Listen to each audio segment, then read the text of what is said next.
here with Zack Kaplan, writer of Eclipse. It's been a long journey. Yeah. It's come to a conclusion. That's right. Is it hard to believe it's over? Yeah, it's surreal. It's yeah, it is hard to believe it's over. But it's over. That was all 16 issues, and yeah. And your first creator-owned. Now, when I first heard about it, there was a bit of a delay. It finally started. Describe what you're feeling right now, and is it at all like you thought it would feel? I didn't know what to expect. I mean, the whole, and I've talked about this, but the whole journey of creating this comic was so uplifting in the response, and every chance we got to do a little more. And so it was very supportive, and yet I always was unsure if the ground would ever fall out and when we would, how far would we really be able to go.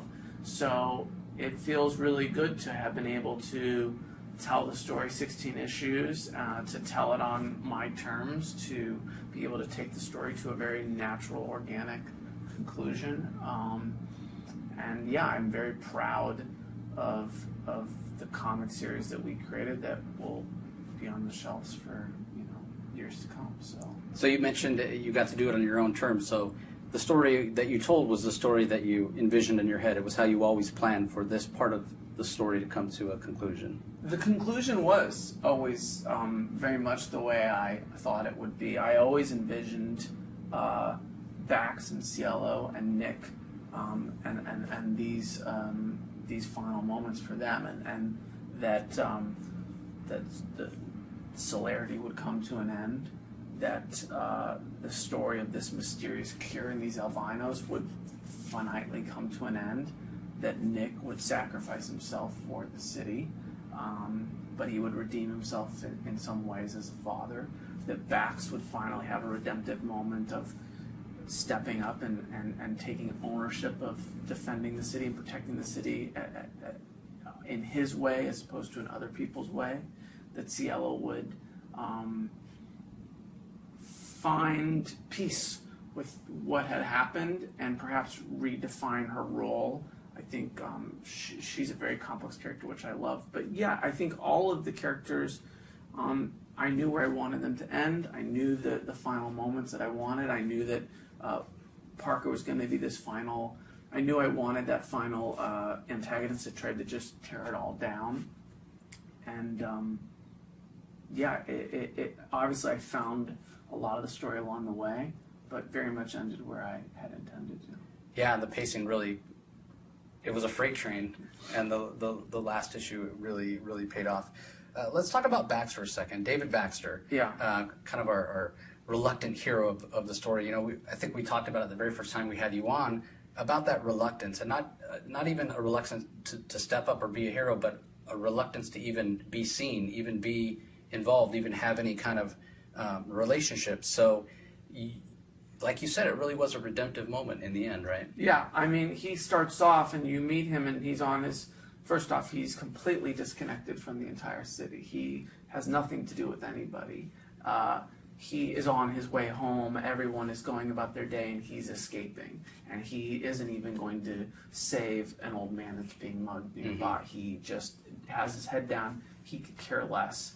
And he slowly gets pulled into this case, this murder mystery, this whole situation. But ultimately, it's this slow boil for him about reconnecting to people, reconnecting to city, reconnecting to his sense of heroism and responsibility.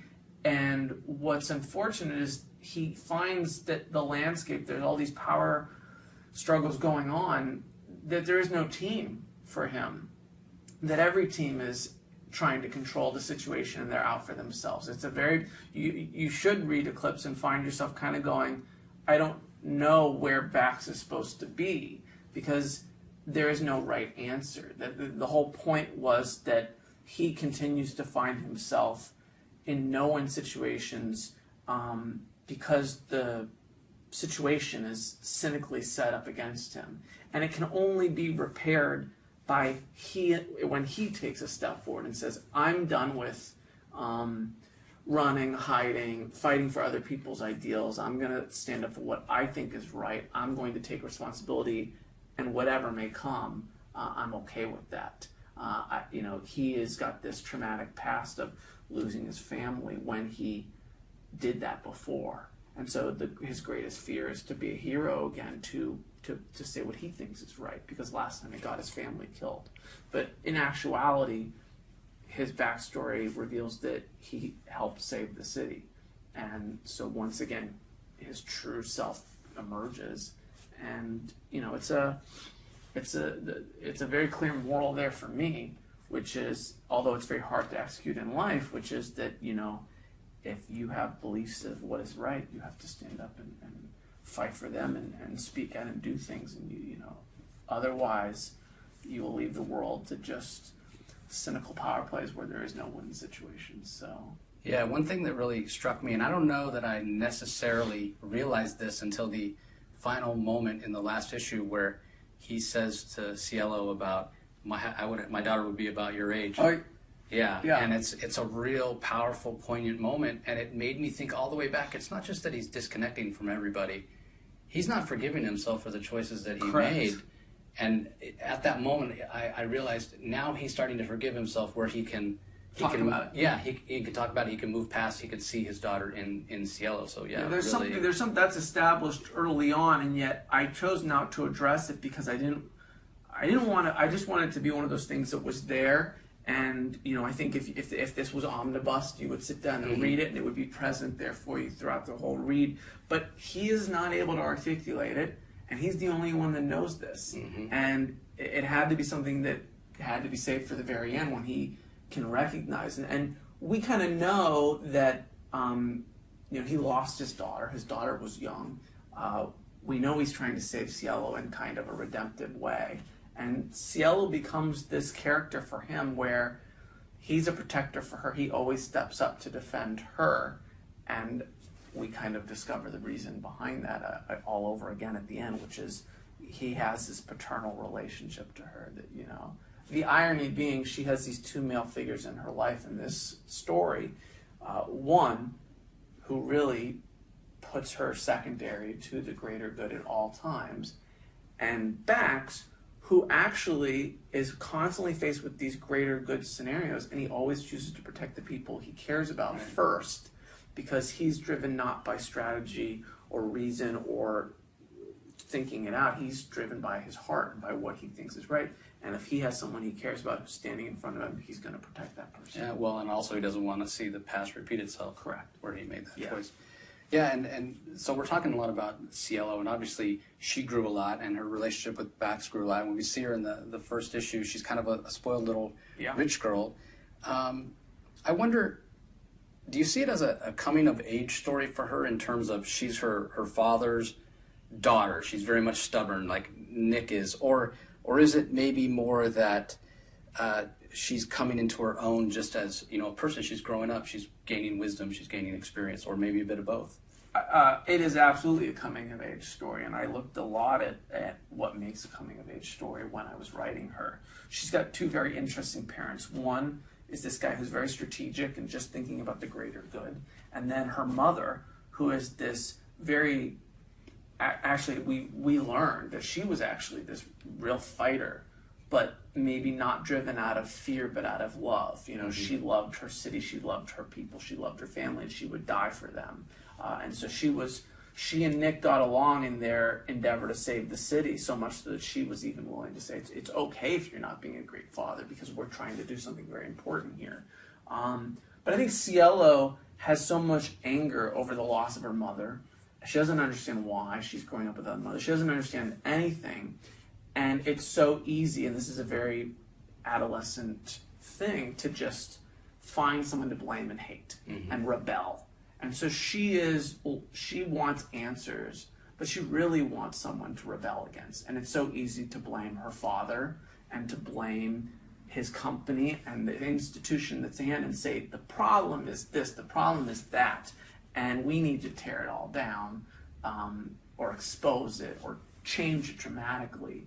And that's not actually, I don't think that's not a path to reconciliation. And so what she finds by developing a relationship with our final villain, Parker, is that no, this whole concept of like just tearing it all down doesn't lead us anywhere, and that actually Bax is the perfect example of what needs to happen, which is someone that says, I'm going to try to find peace and help everybody, you know. And I think she learns that her rebellion was misguided, and she comes to appreciate her father in some ways.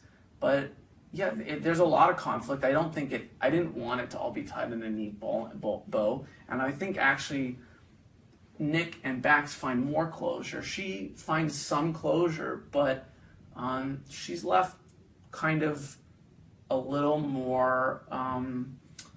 There's a lot for her to have to deal with, and I think that's what the coming of age is all about. Accepting that the world is gray, accepting that sometimes your wanton rebellion is misplaced, that you have to make tough decisions, that the world is not black and white or night and day, it's complex.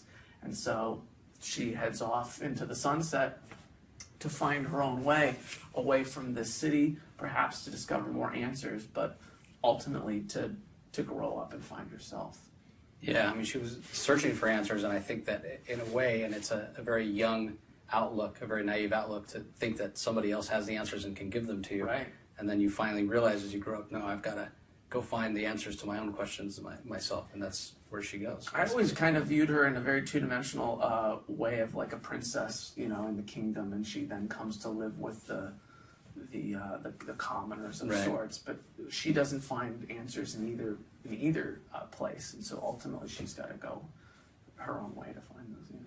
Yeah, and there's also a lot of societal impact at the end of the story, because things are much more up in the air. You know, solidarity is gone, or celerity rather is gone, as you mentioned. There's not this big hand controlling. There's not Big Brother. And so we start to think, well, there's a more optimistic feel, but in a way it's a little incongruous because there are so many questions, even what happens next. It's a new beginning, and it's very uncharted, and it would be very easy to see that going south. And you know, there's this final scene where Bax comes in to the board, and he's finally retaking his seat at the table, so to speak. And there are a couple other of his old crew who have survived and are voicing all these concerns. And you know, his response is, well, we'll handle it. And I think that for me, there are always going to be dilemmas. There are always going to be challenges that cities face. And what's most important is the type of leader you have.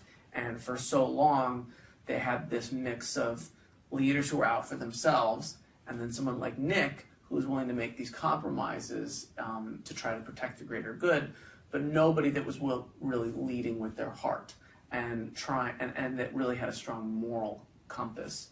And Bax is that person. And you know, I found this piece of dialogue in the story. I knew Everly's always been an interesting character because he's very antagonistic so many times. He really changes his allegiances and all this kind of stuff.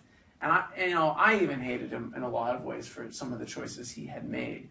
And I know Bax did not like him or approve of him, but there's this moment where they're on their way to the final confrontation. And creating that dynamic, I really spent a lot of time in that scene and realizing that Everly's point of view, well, what is this guy's point of view? And his point of view is, well, what are my choices? You know, I'm not going to rebel. I'm not an adolescent. I have to pick a side. So, of course, I keep changing sides. I'm trying to pick the best side, and they're all terrible. Right. What are you doing about it? You're just hiding in your apartment complaining, Bax. If you're such a good man, step up already. And no one's, you know, that was a very interesting outlook for Bax to hear, because I think it's the final outlook that stays with him. And so, you know, there's all these different voices that Bax hears as he's on his journey from Nick to Cielo to Valerie, but in the end, it's that guy that's the final words that Bax goes in that final confrontation kind of saying, all right, I need to step up.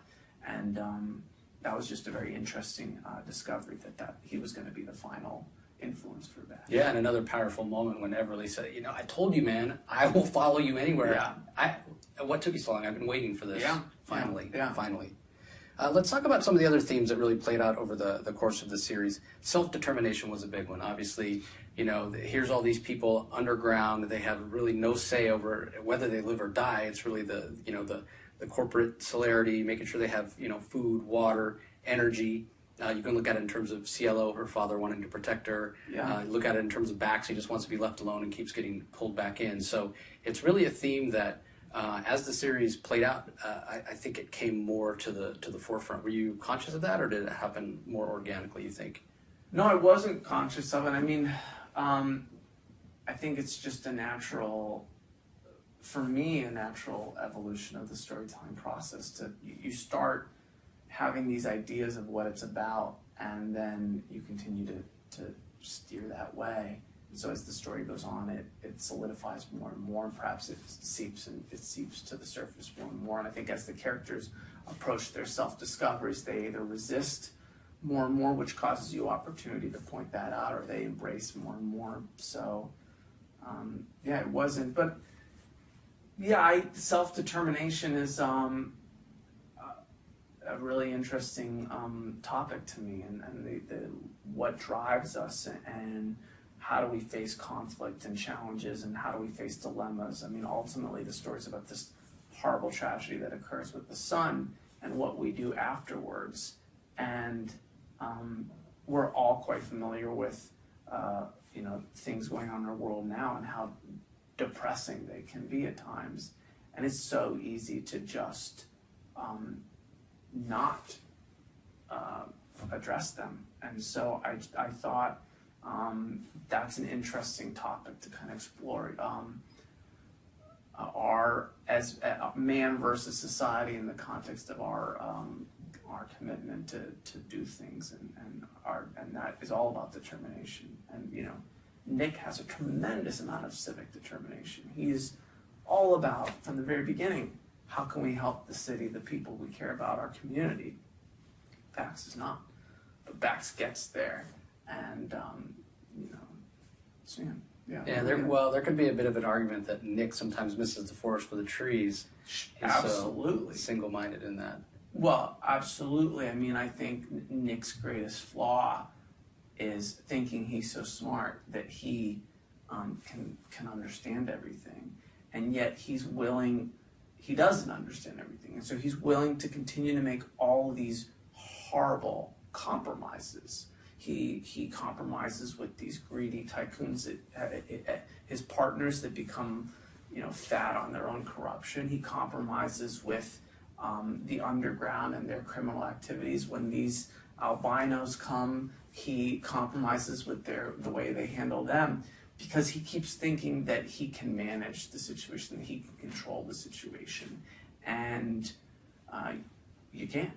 And so, his intentions are always in the right place, but that's what his daughter keeps coming back to him, saying, you cannot lead this is a community, it's larger, and you cannot lead a community by trying to control everything. And that, obviously there's also, for me, a complete metaphor between the way Nick handles the city and the way Nick parents Cielo.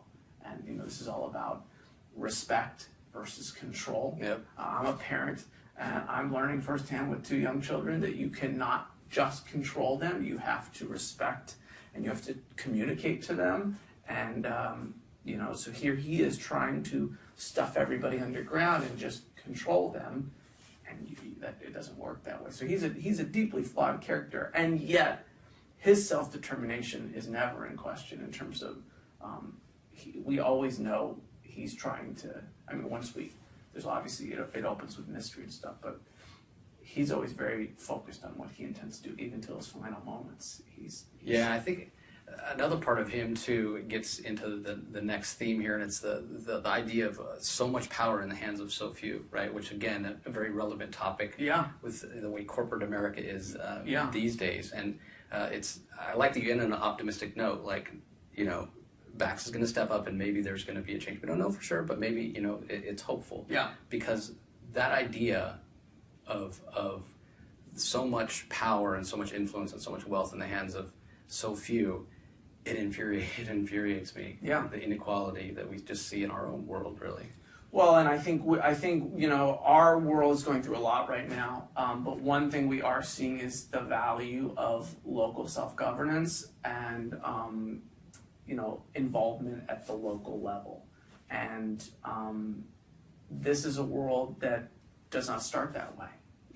Everybody is reacting to this tragedy, and it is so easy to just let a select few take control of the situation. It feels easy when someone says, the backstory of New York City, these firemen find solar power, help get the city back on track, and say, we have it. And there's this initial dilemma for New York City completely defines how it gets to where it goes, which is how do you share these resources? You have solar power, you have an island with an underground, and the country is suffering, and who gets what, and how do you do this? And their solution is, well, some get it, but we're putting up walls where we're not connecting to everybody. And the ramifications of it creates an authoritarian leadership that's limited, and everybody in the city just follows this because it's easy. And self-determination and civic obligation and connectedness are all left very low. And in the end, a far better way is and Bax comes in, and his vision, regardless of whether it will succeed or not, is we're going to give the power back to the people. We're going to try to engage as much as possible. We're going to trust the people. We're going to try to get them to be a part of this process and not just us. He comes in with his blue-collar engineers that he's been working with as a way of kind of saying, I'm bringing ordinary people back into this fold. So yeah, I think that there's how did I get on that? The power. I mean, I am fascinated by power, and I always think it's interesting to the pitch and the concept looks at this world being dominated by corporations and an elite few. But we actually get to see Nick Brandt as a very three-dimensional character. And I think that in reality, a lot of times where we find that power has fallen into limited hands in a corrupt manner, it's in a large part due because there are people who believe that they are able to control that situation, and in fact they're not. That they're making compromises with their own morals, when in fact they're not. So I guess a lot of my thoughts on power seeped into the story. Yeah, and it gets back to who you can trust, right? Like you said, they hand over their self-determination, just the average Joe Q citizen of New York, because it's easy, because they're still dealing with this tragedy. And so if somebody else wants to take on this Herculean job of our survival and energy, whatever, then yeah, take it. And that's fine as long as those people are trustworthy. Right. But and maybe some of them aren't. In Nick's case, it comes down to him trying to control, like we've talked about, and too many compromises. But it's another factor, and it's mirrored two ways in the story. It's who can we trust? Can we trust our government? And in this case, Celerity is the government. Yeah. But for Cielo, it's more personal. She feels like she can't even trust her own father, and in the end, it's the same person that's really at the head of the table. Right. Yeah. And Bax is questioning whether or not he can trust himself. I mean, there's a tremendous amount of trust issues in the story. That's all that Cielo is dealing with in terms of she's in this, and that's intrinsic to a thriller, a thriller that has mysteries that you're trying to uncover the truth of what's really going on, or why are people doing what they're doing, and they're saying one thing and they're meaning another. I mean, there are a ton of very complex machinations and as to all this backstory about the albinos coming, and Nick is saying one thing and what's true, and the underground is saying another thing. And at a point, the fact of the matter is, they were all fighting for this resource. They're all trying to control it, and the reality is they're all complicit in this big mess that they've created. But yeah, trust. Bax is can't even really trust himself. I mean, one moment I loved discovering was when Bax and Cielo reunited in the third arc, and it wasn't a happy moment. She didn't trust him because, and it made sense because the story had taken him away, but she didn't understand that. And so here's a guy who reached out, protected her, saved her, and then when this killer from the first arc was gone, Bax was taken away. He did other things, and so why would she greet him warmly? Why would she not have resentment of, you're just someone else that abandoned me, how can I trust your motives? You weren't there to protect me again. And so, yeah, I think that, but in the end, they find a mutual trust, and it was important to end. Cielo, the trust with her father is very interesting because he's manipulating her the whole time. And he never stops manipulating her and trying to control her actions. And it's only at the very end where, he starts talking about her mother and what made her mother special and important. And her mother had always told her to trust herself. That's a scene from the second arc. And so that's what ultimately gets her. And, it's so hard for her to listen to Nick because he's manipulated her. So I would assume that, for readers, you're like, I don't know if she should be listening to him because he always manipulates her, but she kind of needs to listen to him now because everything's falling apart and she does need to let him out. He's not the bad guy right now. And that's so hard. But she learns to trust herself, and then she learns to trust Bax in the end, and that's the final moment. But yeah, it's very interesting to play with the trust levels, both from all the different plot standpoints and then the emotional standpoint. Now, you could look at this one of two ways. Let me ask you this. In a way, you could look at Nick's final choice as him finally letting go. He's like, I'm going to have to I'm going to have to make this great sacrifice, and it means that the future is out of my control. Or you could look at it as this is the last grasp of him. This is what he can control. Yeah. How do you, as the writer, something I didn't get to really explore because there's just no dramatic opportunity for it. But Bax starts off the fourth arc, and he's had this power dynamic shift between him and the rest of the board, that they actually are starting to team up against him and resent him for his inability to deliver. And for whatever reason, he senses that he is losing the control he once had. I think he could get it back if he wanted to. He's a very smart strategist. But I think between that and the failure that he feels that he was unable to control all of this situation, and he almost gets him and his daughter killed because they're caught out in Times Square. The city that he wanted to protect is so lost. I think that he feels defeated in the fourth and final arc. And he is captured by this guy, and he is tied to a post and forced to watch while everything unravels, and his own daughter doesn't even trust him to let him go when she can. So I think he's at a breaking point. What's interesting is he's one of the most self-determined characters in the story, so he never loses his drive to continue to try to get free.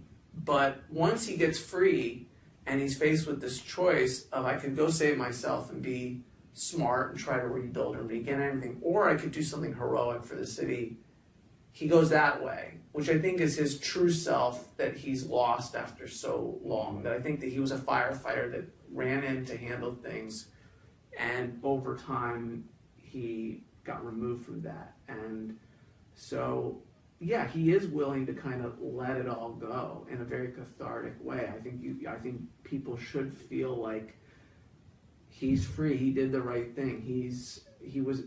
It's an empowering choice what he does. I mean, you might feel sad, but I think it's a very optimistic moment for him to say it's okay. And the rest of his, Van Gorn is killed, and the rest of a lot of Solari is killed. So in a way, it is time for Nick to to do this. He goes out in the right way, and in a way, he goes out a much better father than he's ever been. Right. There's something very fulfilling about the way he goes out with Cielo. You know, he's been such a horrible father to her, and something about his example of saving the city, risking his life, and trying to make the world a better place for the future.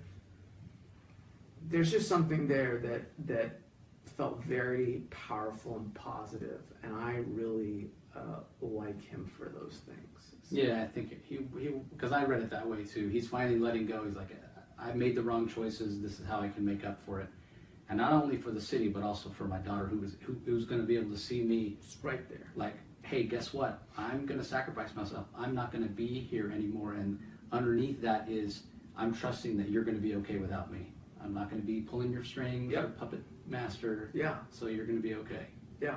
I mean, absolutely. Yeah. Let's talk about the visual look. Giovanni Timpano on the series with you from the beginning, absolutely incredible artist. And the look did kind of change over time, and it ends a little bit more optimistically than we've ever seen the city look before, right? Yeah, it does. I think that's just. I'll come back to Gio, because a large part of the change in the look is attributed to Flavio, who starts issue 5 with us as fresh out of art school, and really grows as the series goes on. And I think he learns to play with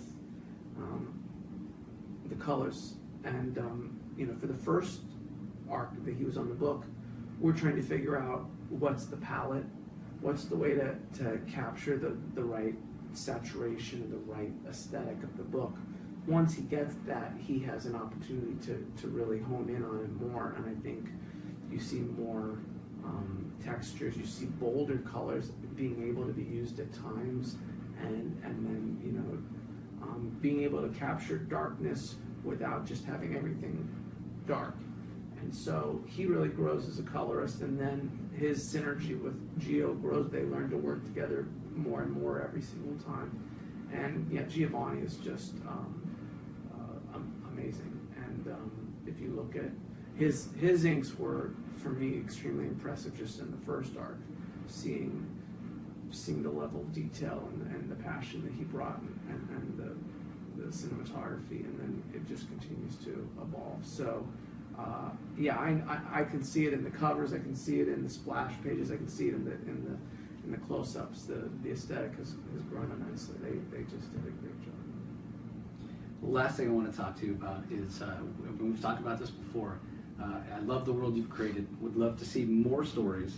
I'm not going to put you on the spot because we've talked about it before, but I'm just going to say that the way that it ended with Cielo going out on her own to look for answers really does leave it wide open to find out what she discovers out there. So if you were to tell more stories, what path do you think you would take? Can you tease anything? You don't have to give it away completely, but just give us a little tease. I'm tempted. If I were to do that, I would be tempted to leave New York.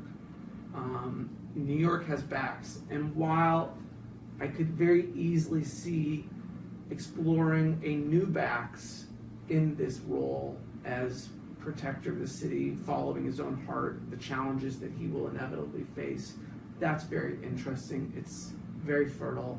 There's a lot of opportunity to explore that.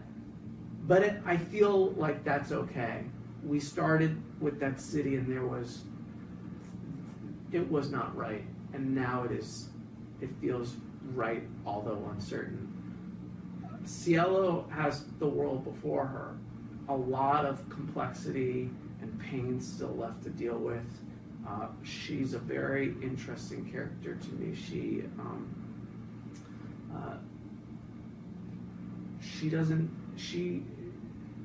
She's been reactive to everybody, and she's smart, capable.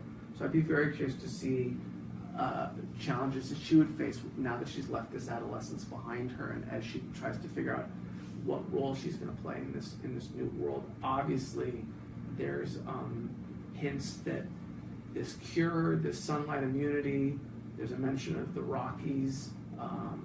I can tease that what was in my head was the NORAD, Right, Cheyenne Mountain Complex. the complex where the military would inevitably hide in the case of catastrophes like this. So she has a lot of opportunity to discover. I don't think that New York is the only city that survived. I wouldn't be surprised if that sunlight immunity is still out there in some forms, in some capacity, being explored in other ways. Eclipse was always about, that sunlight immunity always created this interesting choice because it was always about going back or moving forward. But it's not the only dilemma that I could see societies in this world face. There's plenty of ways to explore all sorts of different power struggles and dilemmas in surviving a world with deadly sunlight. But it would be a very interesting place to go and return to Seattle and see what she finds out there. Well, we'll see what the future might hold. So we'll give you this opportunity, Zach, as we wind up here. Anything you want to say to the fans? I know you had a really loyal fan base that really followed this right from the start. You know, I did. I made this story first and foremost because it's the kind of thing that I would love to read. I love stuff that makes me think. I love complex characters. I love complex worlds. I love imaginative worlds. So every day I got to wake up. I've been writing Eclipse for 4 years, and I got to create this amazing series, and so it was really something. I did not realize how fulfilling it would be to have such a supportive and engaged fan response, and whether they were reaching out on social media or conventions or emails, shops, reviewers, it's been really something else, and they've given me the opportunity not only to tell this story the way I wanted to, but to tell other stories. So if you have been out there following Eclipse, from the bottom of my heart, thank you. Awesome. I think that's a good note to end on.